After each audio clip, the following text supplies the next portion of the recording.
गृहमंत्री अमित शाह यांनी बीडमधील कंकालेश्वर मंदिराची 12 एकर जमीन वक्फ बोर्डाच्या ताब्यात असल्याचं सांगितलं आणि पुन्हा एकदा जमिनीचे प्रकरण चर्चेत आलंय। बीड जिल्ह्यात वक्फ बोर्डाच्या अनेक जागा आहेत, मात्र या जागा त्यांच्या मालकीच्या आहेत की अतिक्रमण आहेत हे खरं तर याची ठोस माहिती समोर येत नाहीये। येणाऱ्या काळात ही जमीन कंकालेश्वर मंदिराला पुन्हा मिळणार की नुसती चर्चिली जाणार हे देखील पाहणं महत्त्वाचं असणार आहे।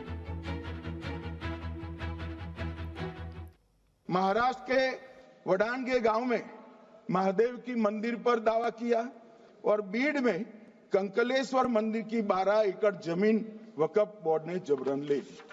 मान्यवर, ये सब जो चल रहा है इसमें आज भी मैं स्पष्ट करना चाहता हूं, वक्फ जो कि मुस्लिम भाइयों की धार्मिक क्रियाकलाप और उनके बनाए हुए दान से ट्रस्ट है, उसमें सरकार कोई दखल करना नहीं चाहती है।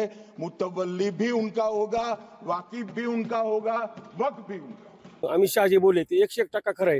इथं जे ट्रस्टचे अध्यक्ष आहेत रणजित सिंह झुंबरसिंह चव्हाण 2017ला त्यांनी जमीन 30 लाख रुपये एकरने ही जमीन सगळी विकली। नोटरी आधारे सगळी जमीन विकली गेलेली आहे आणि ती जमीन विकून त्यांनी पैसे हडप करून खाऊन टाकले। नंतर इथं आम्ही सगळं वारंवार चौकशी केली, केंद्रीकर साहेबाकडे गेलो, इथं SP कडे गेलो, सगळ्या जितके SP कलेक्टर तहसीलदार माझ्याकडे ढीक लागला, सगळे कागद तुम्हाला दाखवतो। इथं कुणीच बघितलं नाही। जेव्हा अमित शहानी काल संसदेमध्ये बोलले, लगेच SP साहेबाचा फोन आला, ॲडिशनल साहेबाचा, बाबा तुम्ही या, तुमच्याकडे भेटायला येतो मी 4 नंतर तुमचा टाइम घेतो। त्यांनी इतका टाइम दिला आम्हाला। इथं लक्ष नाही दिलं, जमीन विकून टाकणार। त्यामुळे आता अमित शहामुळे जमीन आता वाचणारी। लोकशाही मराठी ऐका, पहा, जागरूक रहा।